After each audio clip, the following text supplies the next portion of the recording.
Today we're going to talk about change. The very book that many call their rock says in the book of Ecclesiastes, to everything there is a season. Do we really grasp what that is saying? Everything in life doesn't stay the same. Faces changes. Organizations you were once in, you found out that you're no longer in those organizations today. Most of us have new relationships. While establishing these new relationships, we've done away with some of the old meaningless relationships. In all that I just shared, let us see that everything must change. Change happens. The world is changing. It don't care if you participate in the change or not. It's going to do what it's going to do. It's going to do what it's designed to do. We as people are the ones who fight against the changes that the world manifests. Oftentimes, changes are necessary in order to go to the next level in life.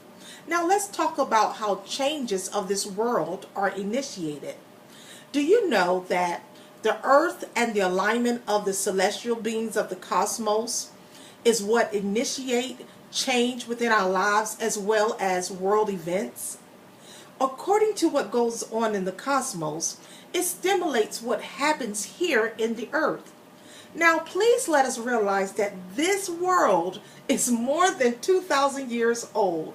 Many Christians start civilization at the time of the Garden of Eden, not realizing that this earth is 1 billion years old.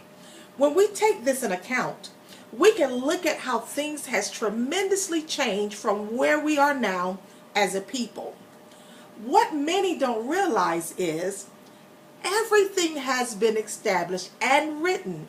The sun goes through all 12 signs, or these signs are also called houses, of each zodiac annually.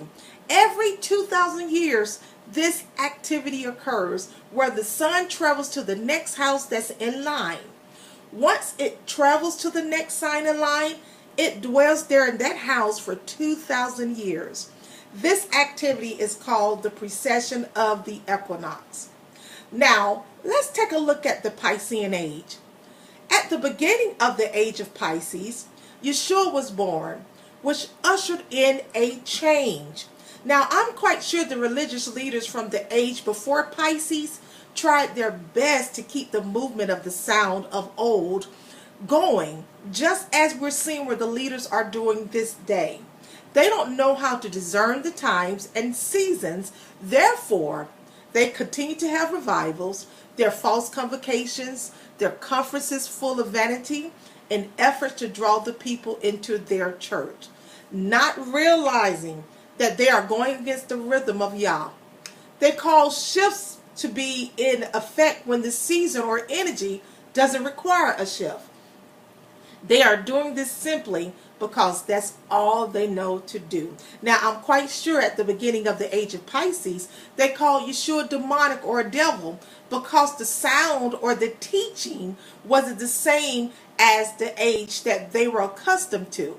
Now, what if Yeshua would have come into the age of Pisces lukewarm, meaning had 1 foot in the age of Aries, which was the age prior to him coming, which some of the things, what if he was trying to connect with leaders of that Aries movement while trying to birth out his assignment?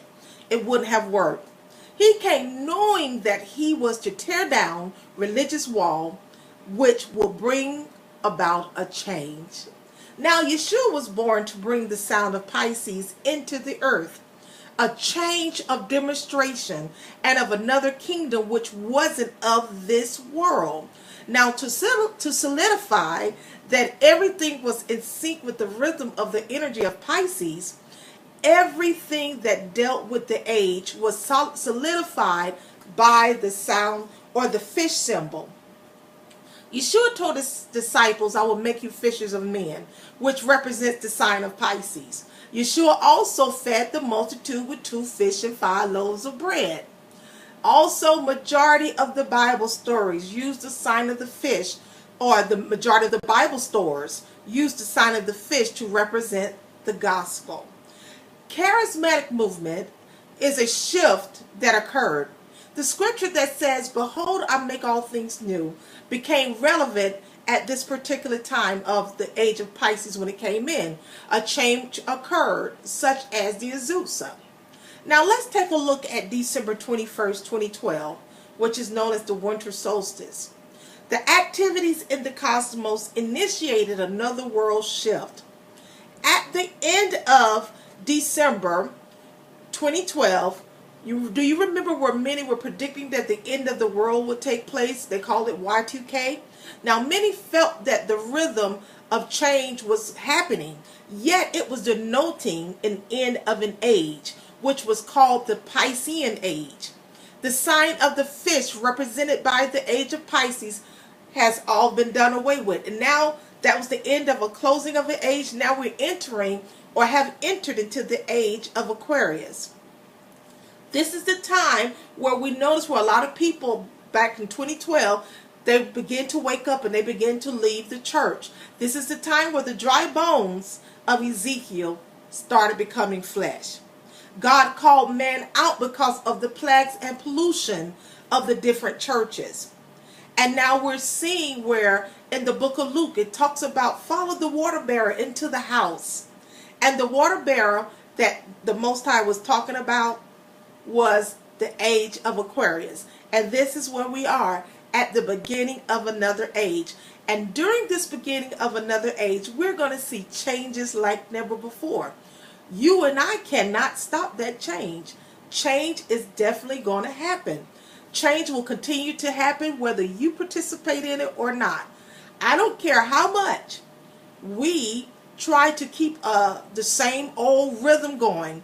Change still is going to outdo that rhythm and manifest the rhythm for this particular time. So it's up to us to get with the rhythm or sit on the sideline and miss out on the things that God has for this world. So I wanted to come on to talk to you about change.